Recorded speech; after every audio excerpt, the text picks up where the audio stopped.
Welcome to the Narrative Club. On today's episode, we're doing a little something different. Today I invited one of our narratives to come in and sit down and just talk about something that's really near and dear to me. We're talking about mental illness and depression. During these rough times in 2020, we all have or know someone who may be suffering through depression. And we're here to just let you know that it is okay, it will be okay, and we're here for you to get through this together. So come on in, kick back and relax, and please make sure you comment, like, and share this video. Welcome back to the Narrative Club. On today's episode, we'll have narrative Tera sitting here talking with me today on depression and mental illness and ways to overcome it and how to get through it during these trying times, especially going on with the pandemic. Welcome, Tera. Hi, how are you today? I'm great. How are you? I'm good. Well, I have to introduce the world to my other narratives. I'm narrative Tasha, of course. They already know that. And this is narrative Tera. It's a couple of us. Right. And I actually got somebody else to come in today and talk with me about a topic that is so near and dear to majority of our club. Because majority of the world suffers through depression. Right.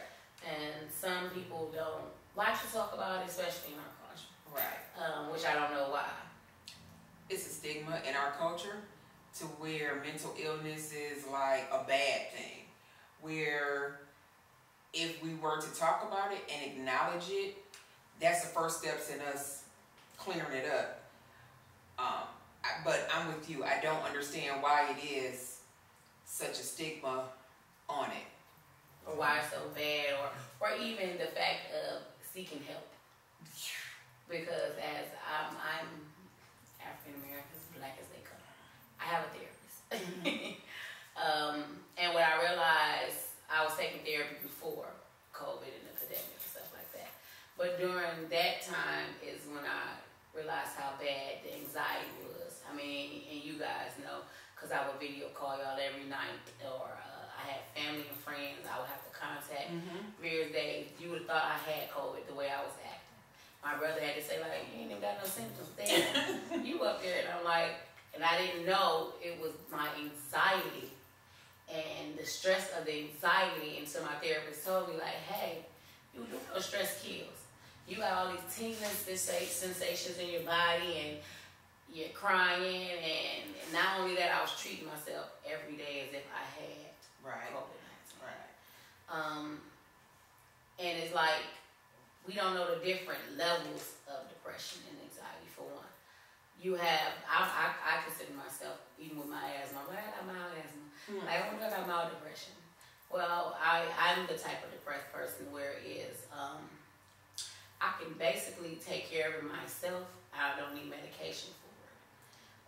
I just pray my way through it, and which everybody can. A lot of us is functioning depressing people, if that's a word, or but that's just how we have people that are drug addicts, but they're functioning drug addicts because they get up and go to work every day. They still can take care of their family to a certain extent, but they're still doing drugs. They're addicted to it. And with the depression, we're functioning depressed people because we still get up and go to work. I mean, you're at work, hi, how are you today, whatever. But inside, you are like a ball of fire that's just ready to explode. And people don't even know. Yeah. And so when you run into somebody, road rage, you ready to fuck somebody up. I mean, just, when you're driving. Because it's bubbling. It's a battle within yourself. Yeah. And the thing is, because I work in customer service, so they don't get it and they don't care.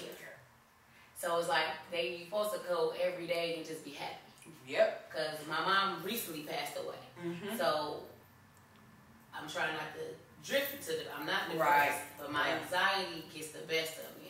And it's like it's harder than I could imagine. Right. They say you're supposed to prepare yourself for it. You can never prepare for it. I had to tell my cousin last night, like, you can sit and say, well, I know my mom is real sick because I have an aunt that's real sick. Yeah. And I know she's real sick and, it's only a matter of time. But as I said, but let me tell you something. My mother has been sick for the longest. I'm not even going to say the last 8 years, but she's been really sick for the last 8 years. Right. And it was times where I would say, it's okay, Mom. If you're ready But if today I would sit back and go back and say, no, mom, hold on, because you preparing yourself for someone to leave versus when they're gone. Right. So I don't, and I still don't know how to channel that depression. Like I don't know how to even keep myself from walking into that one. Besides going to seek the therapist, because like I can sit and talk to you. Right. But am I gonna open up to you like I would open up with my therapist? Right. No. And it's not because I'm paying her. Right. It is because she is trained to listen and to give you the tools you need. So when you leave there, you put those proper tools in place. That's if you're open. And that's a lot of things that we're just not as people. We don't be open.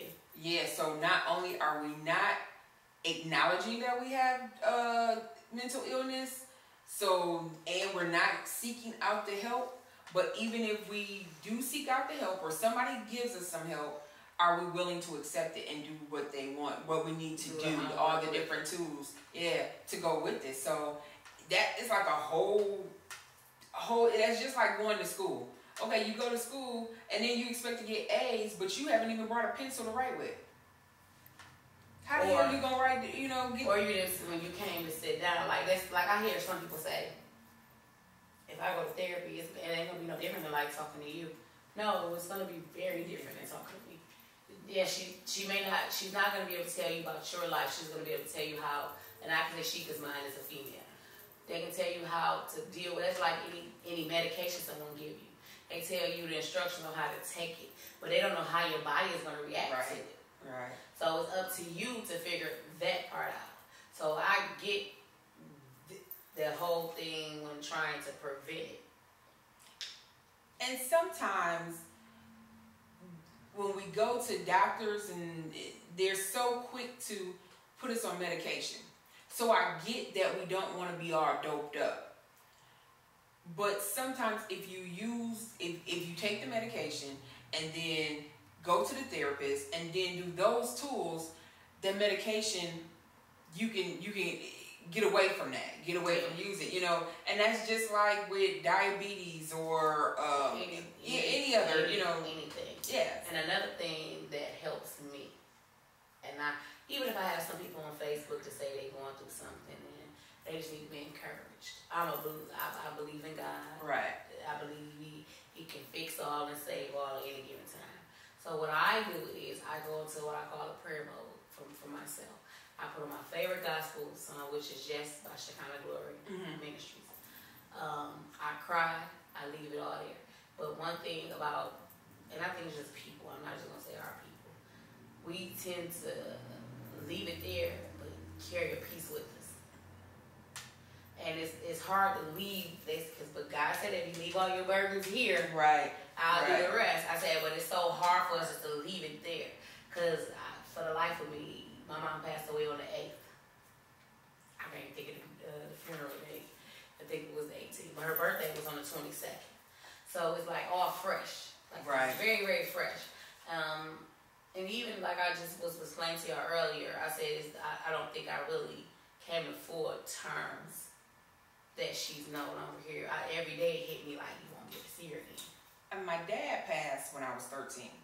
And he passed away 2 days before Christmas. And it's still there. I can cope with it. I can deal with it because it's been 32 years. So I can cope with it and deal with it, but it's still like that phone call came, and sometimes, especially on the anniversary that he died and on his birthday, usually those are days where something is going on with me and I can't figure it out until I actually sit and think about, this is this day or, whatever. But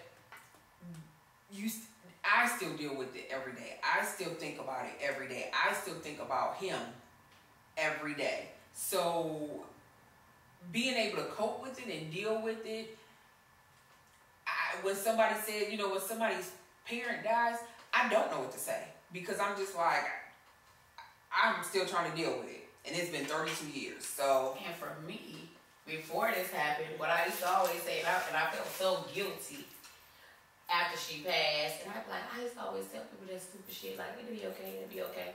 And I'm like, when is it okay? When is it okay? Like, when is it okay to even think it's okay? Because one thing you don't want to do is, we know life goes on. Right.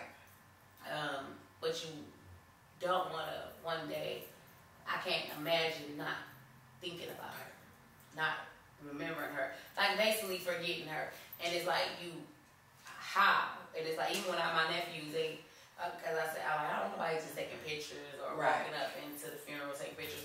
That's what I say, like, because people try to come and pay respect for my brother because they're like, oh, his mom passed. Y'all don't know him. Y'all just know him from the movies he produced. Right. So we know pictures. But I looked up and my nephew was taking a picture. I said, what the hell you doing? I said, don't care about taking pictures. And he looked and said, this is my grandma. It's my granny. I want a picture of my granny. And I couldn't do them to say, like, okay, because that's his that's his granny. So he want to take a picture of her and just to remind himself, like, hey, because they had to say, like, she's in a better place. I'm looking like, I think her better place is here with me, but I beg to differ because she's not in no longer pain or anything like that. But I wanted to do this because a lot of people don't know, like, even with COVID, I seen up and down my timeline how anxiety, they was depressed, and then especially those who don't have any kids and didn't have no family, and they want you to quarantine to your homes, and you're not seeing people for 30, 40 days at a time. That's a lot. With the society that we live in, to where you're with people and around people all the time, and then all of a sudden you go to, that first day or two, you like, oh man, they was on my nerves any damn way. Let me get some sleep. After like the third or fourth day, you're like, okay, especially those who had to fight for the unemployment, fight for the gig group, or don't even have a job, or you can't even get the bare necessities that you need because it was low on tissue, it was low on disinfectant, and nobody need that much damn tissue. I know. And I work in the fast food industry, and ain't nobody use all that goddamn food because they would still come to the restaurant and get food. So it was like, you just really, people, we panic. And that's just people. It's not of color, race, or anything, it's just people. They would just panic and overdo it. Mm-hmm. But I want to do this is like, let everybody know it's okay to get therapy. It's okay to call your friend and say, hey, I'm struggling today. Mm-hmm. It's okay to reach out to a loved one and say, hey, I just need somebody to talk to for 5 minutes. Because you never know who you are talking off a ledge. Mm-hmm. Like, we all think like it'd be crazy. No, the crazy thing is, it's crazy not to think people are really hurting or suffering from something. Whether it's something that they buried in their childhood and they don't want to relive it, or if it's something that they so-called made it vanish. Because we store things. Right. That's like when a baby store food and the cow should go later to get it. Yeah. That's how we do. We store our problems. We store our childhood secrets. Our childhood secrets. Because we all from an era where what goes on in this house stays on this house. I don't believe in that shit. If it happened, it happened. Ma'am, you offended me. You did something to me I didn't like, and I'm gonna tell you about it. That's just me though. That's 100% me. I'm not going to ever bite my feelings. Why would I bite my tongue? Because that hurts. To save someone's feelings. And I'm gonna tell you, with us talking about the mental illness thing and the depression thing, I don't know what they're doing with the kids going back to school. If they're going back to school, if they're not. But I personally think that there should be therapists or something in the schools, or that these kids can reach out to on a Zoom call. We don't know what they lost in this time. Because when you think about it, some of these kids going to school was their only outlet. They were being abused at home, or whatever. It might not be no food at home. They need an outlet to be able to say, and so therefore now you got these kids that are depressed. So they're depressed. Their anxiety is creeping in on them and getting them. So now all of a sudden we got all these young people that don't know what to do. What the hell are they going to do? They're going out getting in trouble. Yeah. And that's just so they can get away from the situation at home. Because sometimes we don't, as kids, we don't realize, even when teasing other kids, we don't know. And I'm a firm believer in when somebody teases you, it's because they deep down have something wrong with them. Right. You just never know. Like, I learned at an early age about teasing We used to tease a boy all the time in middle school about eating all the school lunch up. Like that wasn't it would have felt like I ate the hell out that fried chicken too, but I ate the corn. So we thought it was funny because he used to eat everything and eat ours too. And then one day, because he smelled bad too, and he told us that him and his dad, they had to move around a lot. And I felt bad. I wanted to take him food. Did my damn self. And Mama said, we poor too. We poor too, so we can't just be giving out, stuff like that. Right. But I truly believe that they do need to figure out a way to actually help cut these kids. I wouldn't send mine back. So the simple fact of it is things that you can't see, and if no one's certain where it's coming from. Right. That's my whole thing. That's why I was depressed from it, because you never know. Right. Things that I can't control.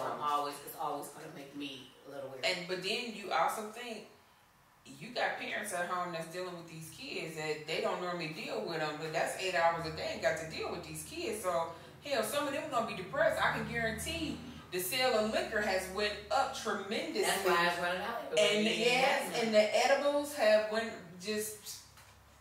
So it's the world is just in a bubble right now. Exactly. And that's all we can say is like the world is in a bubble. And that's why it's like I was driving home yesterday, and I remember I asked y'all did y'all have to vote, because one of our voting days was yesterday. And as I ride home, I'm like, I didn't feel like it, like, because I haven't been feeling good for the last week or so.